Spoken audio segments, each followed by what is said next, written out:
Stressed at the situation. Just seems something.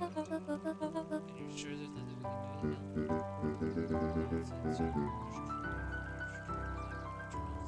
so, just focus on just oh yes, Miss Valentine. You're just telling your daughter back that. Where did you want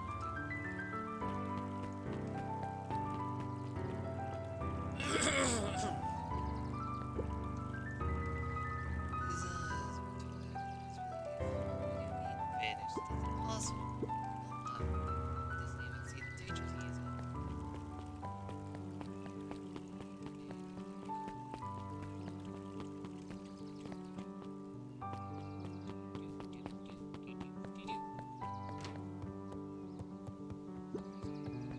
Kato volunteered at the library during the summers. He wasn't very social, so he'd dedicate each summer to becoming an expert in a single subject, making him a reliable source of very particular knowledge. If you were to ask Kato something he didn't know, he'd escape into the dusty old bookshelves and return with just the right thing. Hey, Kato. Kato was lost in his reading. Luca crooked his neck to see the title, Introduction to Melitology.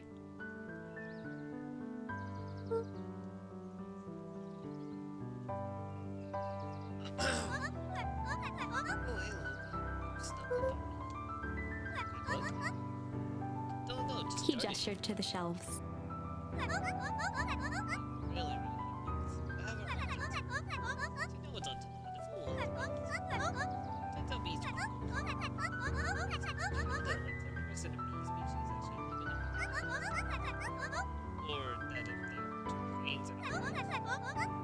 Fight to the death for supremacy.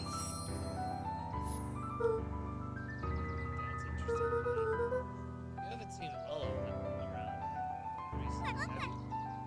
Not since yesterday. Keep an eye out for them, okay? Okay. If I see him, you'll be the first to know.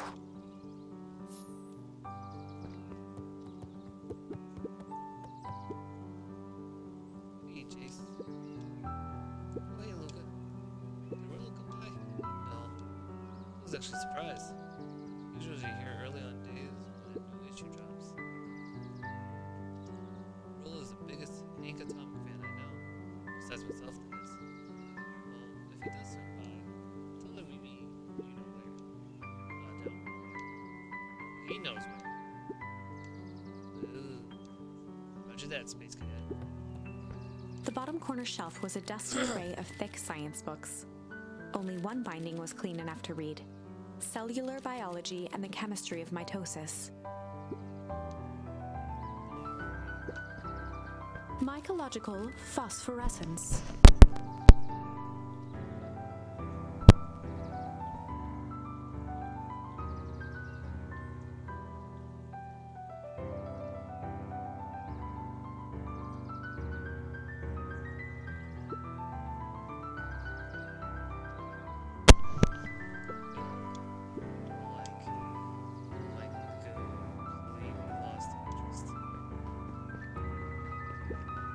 The entire top level of the library was devoted to comics, most of which were Hank Atomic and the myriad of lesser, revered spin-offs.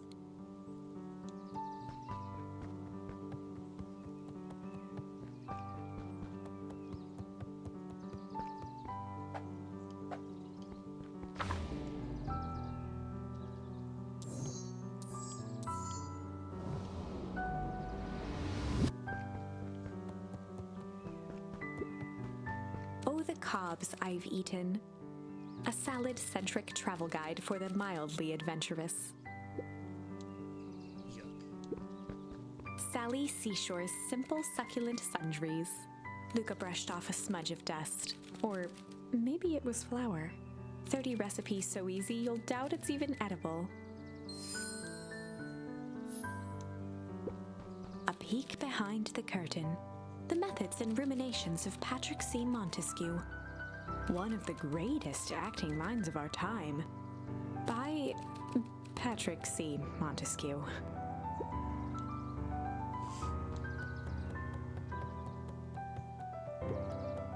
There were rarely any actual new editions. Simply a variety of existing content rotated into the front display each week.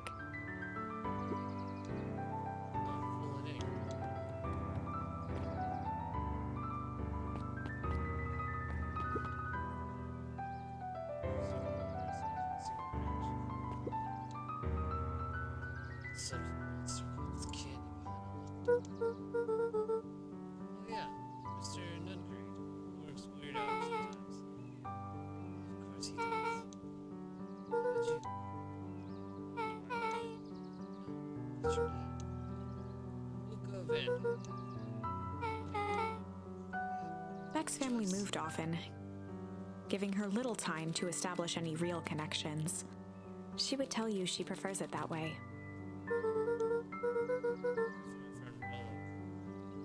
He didn't come last night. Yes, so. This sort of thing. I don't know. Luca shifted his feet uncomfortably. That sucks. Yeah. So I should probably get going. Beck pulled a coin from her pocket.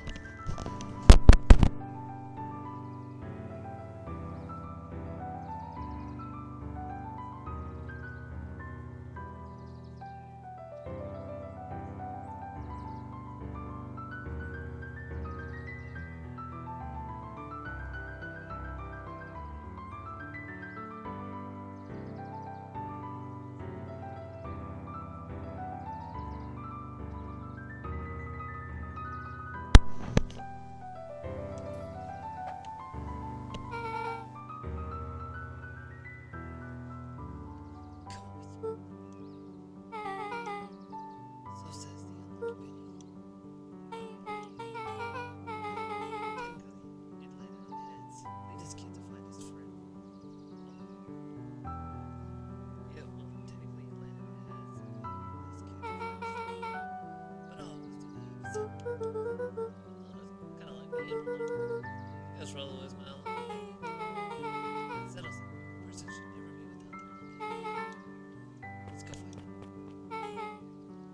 My name's Beck. Pleasure to meet you, Beck. Smells like a used one. Try to keep up.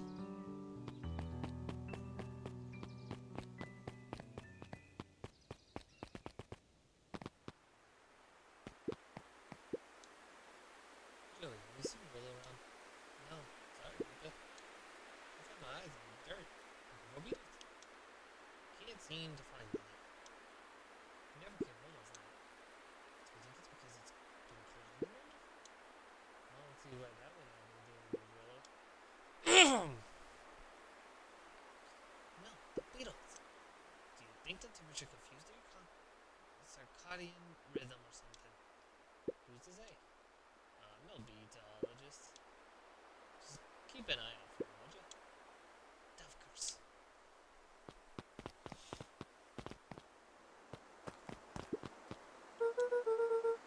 Dang, the board is up the way in.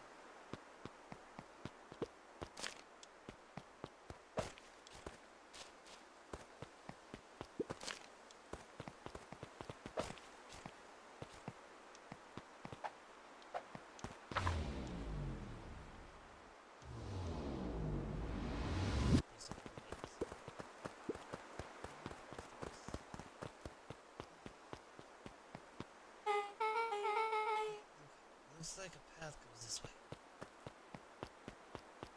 I guess we can go down.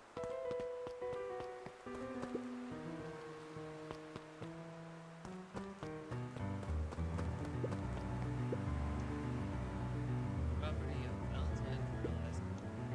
Slowly.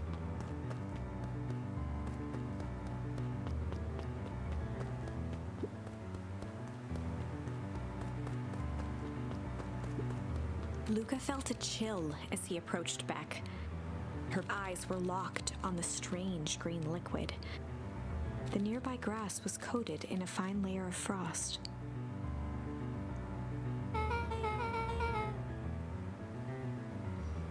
Is this sort of thing?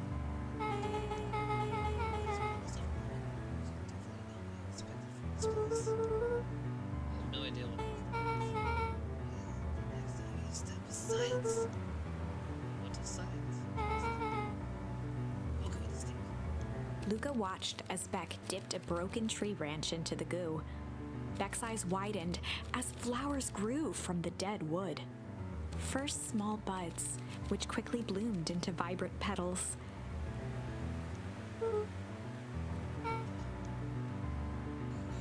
As quickly as they had grown, the flowers began to shrivel and turn gray.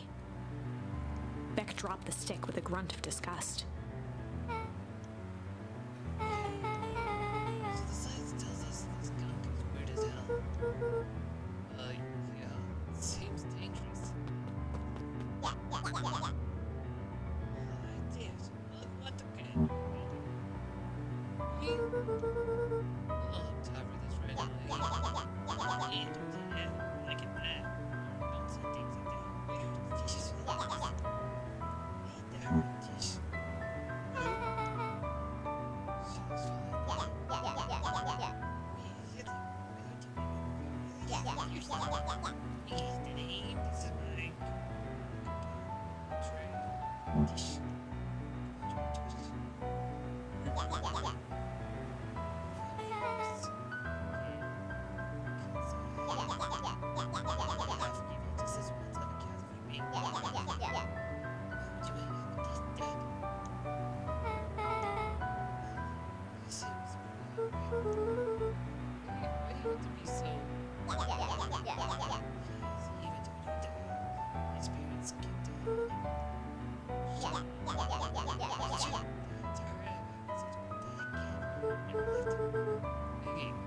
Say this once.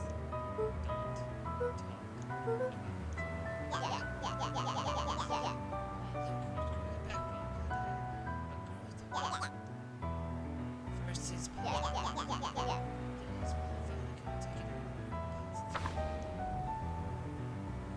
Iggy took a step towards Luca, his sneer lit by the glowing puddle.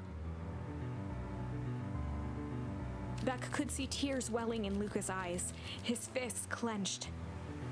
Some things about Beacon Pines were very different from the city, but a bully from a hayseed town is really no different from a city bully. Beck took a deep breath and thought.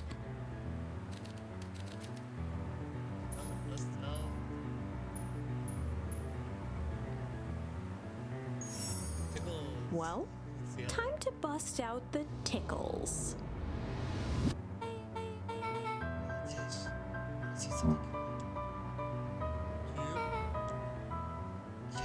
Beck lunged forward and began to tickle under Tish's arms.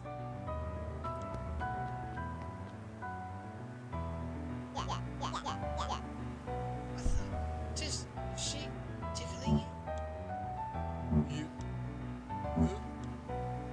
Tears began to form in Tish's eyes as she gasped for breath between gales of laughter.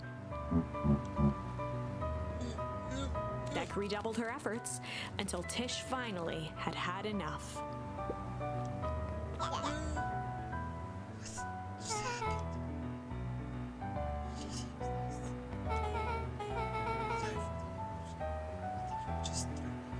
Iggy's eyes darted around, a realization dawning on his face that he was now outnumbered.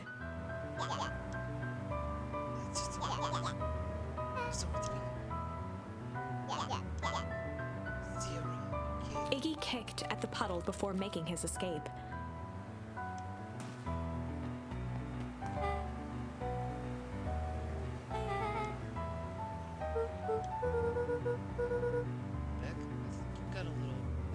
Beck shook the ooze out of her hair as best as she could.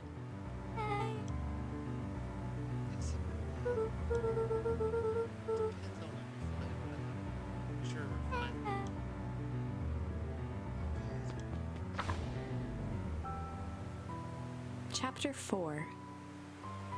The Best Policy. Luca paused for a moment, catching his breath. He'd only just met Beck, and somehow he already managed to drag her into this mess. Hopefully he could make it up to her. But finding Rollo was his primary concern.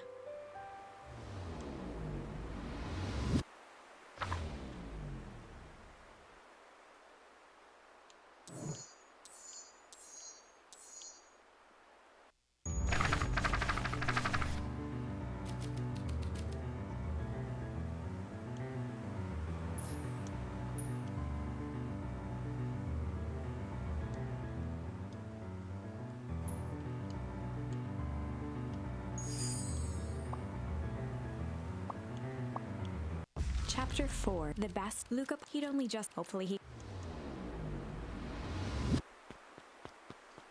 Okay, so I haven't played it out to its full potential. And I gotta figure out its full potential first before doing anything.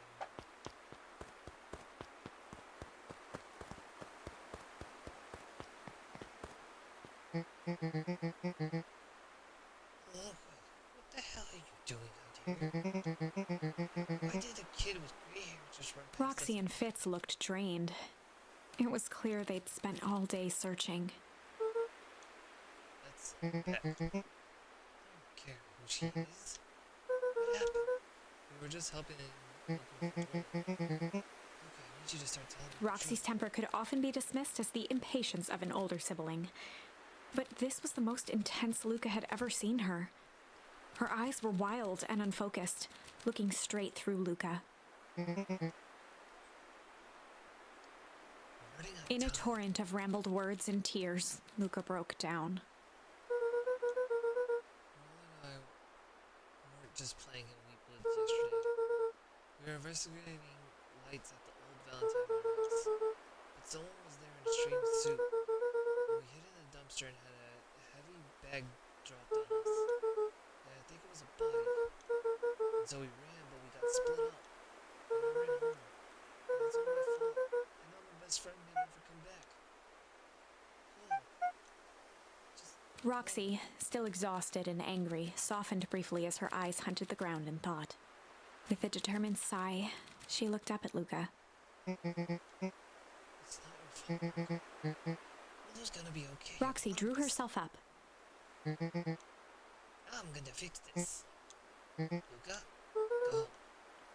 But well, is it too dangerous for a kid? I can't just sit around. I have to do Roxy something. tried to think of the safest place to send Luca.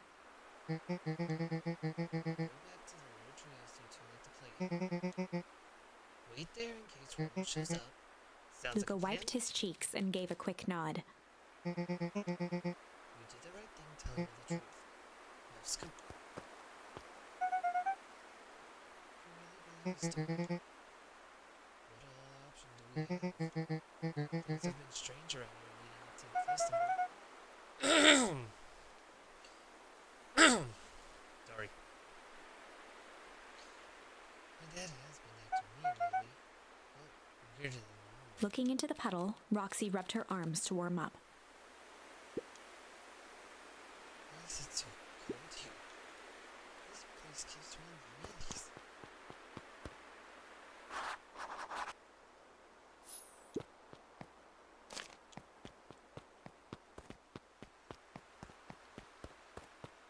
Luca peeked up at the beehive. It appeared to be deserted.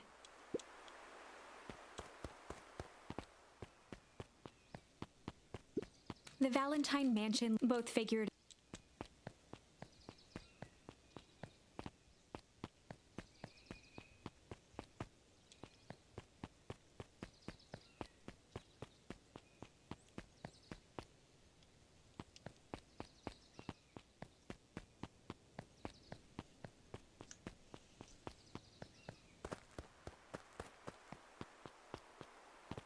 Mr. Nuncree jumped with a start. Whoa, don't sneak up on me like that. Like that. Oh. Whoa, don't sneak up on an old fella like that. Sorry. Who are you talking to? What? Luca motioned to the phone booth. Oh, no. I was checking because I thought I heard a ring. But the dang thing never does, of course. Yeah, I've never seen anyone use it really. The whole thing's a waste of money if you ask me. Any word from Roller yet? Not yet. Long time for a boy to lose his way. Rollo knows those woods too well to get lost. I suppose you're right. Silly boy's antics have this whole town sick. Antics. No much to play for the place. You think this is a prank? There's a possible explanation could be right. He's not playing a prank and he didn't get lost. Someone took him. I know it. How would you know that? Because there's something else that you know. Mr. Nuncreed gently placed one of his substantial hands on Luca's shoulder. It's boy for something that could help your friend with the telephones. Luca peered up at Mr. Nuncreed. Kind eyes warmed a stern face. There was a deeper emotion hiding beneath it all. It was subtle, but Luca could sense something eating away at him. It was blame lurking. There was a shame lurking behind those eyes. A deep sadness. If Mr. Nuncreed was that worried about Rollo, maybe he could help. Yesterday, Rollo and I were messing around at the hotel. Mr. Nuncreed raised an eyebrow. Both of you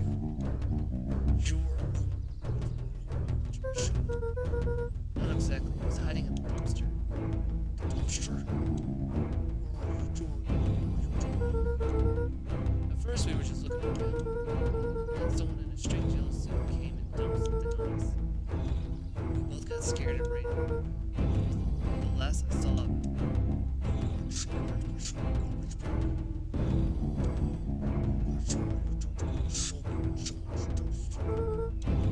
it wasn't garbage. I think it was a body. Sure, it was just some trash. There was a name tag. It said Demon. Mr. Nuncreed's shoulders slumped. A deep sigh bellowed from his chest.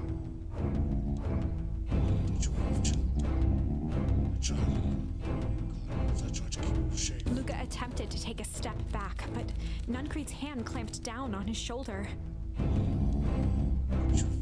Just keep yourself, Karen. So close to being done. With a firm shove, Nuncreed manhandled Luca into the phone booth. The door latched shut with a mechanical hiss.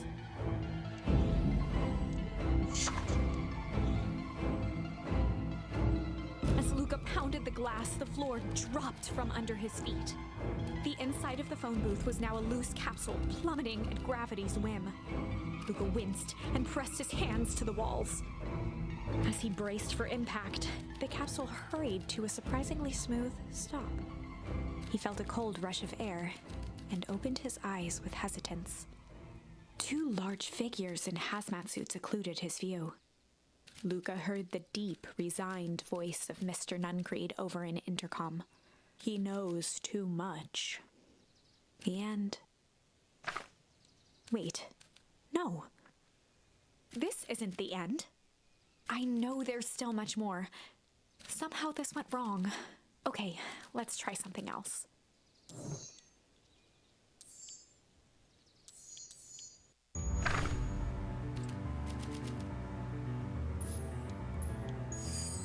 Well, time to bust out the strange. Alright, Luca. Looks like you need a little bit to pound your friend. Beck stared in silence, the only sign of life being the twitch of an eye. It's weird. People don't talk. Stop being weird out. Oh, maybe some kind of wackadoo. Makes sense. Wackadoos traveling back in time. At the sight of Iggy taunting Beck, something in Luca snapped. Iggy's smirk shifted to a look of shock as Luca launched himself into his stomach. Iggy's clothes were drenched in the glowing ooze. Jerk. Close the room. Iggy's voice began to slur as he struggled to get up.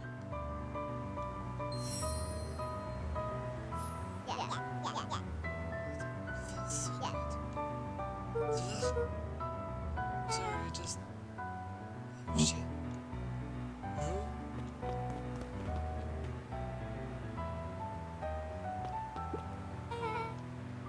That was intense. If he's gonna be okay, right? I'll think about this. Seems The person at the warehouse. The strange ooze and what it did to Iggy. Was Rollo caught up in all of this? You have to find her. You took the words out of my mouth.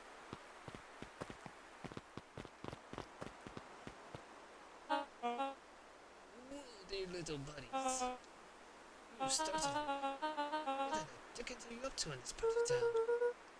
You were just helping overall. Oh, you haven't heard the good news? Well, it showed up safe and sound a bit ago. So where was he? It's funny, really. He just got up a little turn on the words. They can be disorienting. I'm starting to get that impression. Rose at his house now, getting some well-deserved rest. Oh, that's a relief. You two should scurry along before you get lost yourselves. Yeah, come on back. I can't wait to introduce you to Rollo. Oh, that reminds me. Luca, your grandmother was looking for you. She was? She was worried you were sick. You should run straight home. Yes. Beck, your folks might be getting worried too. I'll help you home. I need to talk with Nellie about the Beck glanced toward Luca. I guess all's well that ends well. I'll introduce you to Rollo tomorrow. Sure. Glad he's okay. Rollo was safe.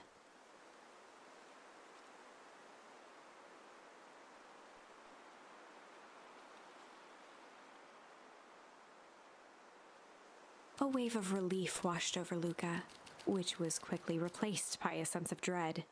Gran is going to kill me. If he hurried, he might just make it home before sundown. Chapter 4. Our harvest awaits. Luca took a deep breath and gingerly opened the door, steeling himself for Gran's wrath.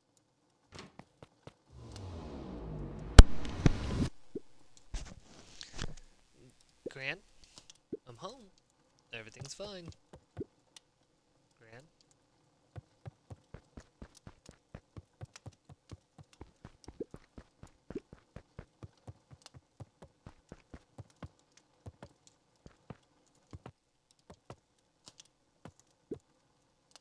Gran? I know I wasn't supposed to go anywhere. I was just helping looking for Rollo.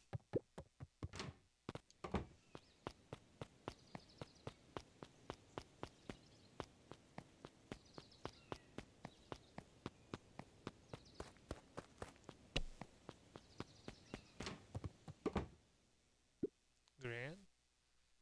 Roxy came over. She was worried about him, so I figured you wouldn't mind if I helped look for him.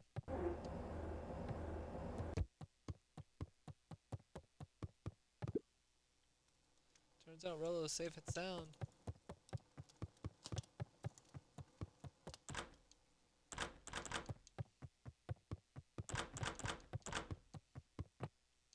Luca was alone.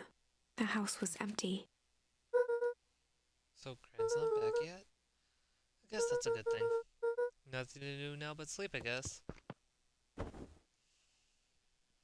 Luca was sitting by the pond, listening to small waves lap against a rock. His father sat in a folding chair in front of him. Without turning, he spoke. "Why don't you grab me some nice bait?" "Sure thing, Dad." Luca hopped over to the tackle box and popped open the lid. Inside was a rolling, buzzing mass. "We're fishing with bees?"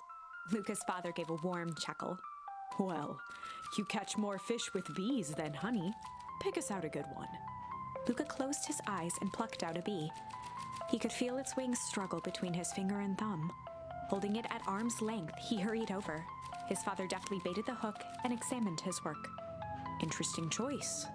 With a practiced flick of the wrist, the line buzzed in a graceful arc. The water accepted it without a splash or ripple. The wrong choice, but I respect it. The pond began to freeze over. Sometimes we gotta make the wrong choice before we can make it right. Pallid ice propagated across the still surface with an alarming speed. Luca scrambled back as the ground beneath him turned cold. Dad, I don't understand. Sorry, kiddo. Understanding isn't always part of the deal. The relentless ice shot through the fishing line toward his father. Dad, look out! His father casually wound the reel. None of it's your fault, you know. Never was. Dad, we have to go! Luca grabbed his father's shoulders, trying to pull him away.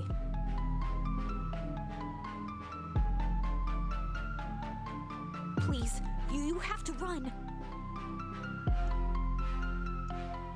The ice crackled as it spread across his father's hands.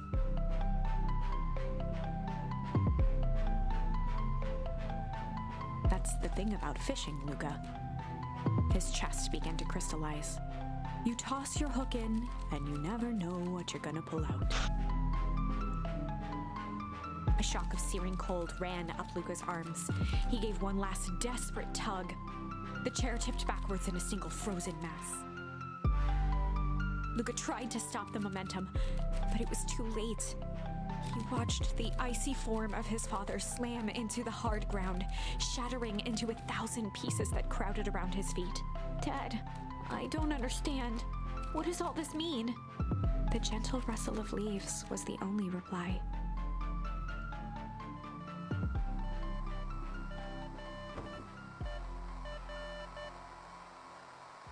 Luca's eyes struggled to focus on the walkie-talkie. Hello? Faintly, he could hear Rollo amongst the noise.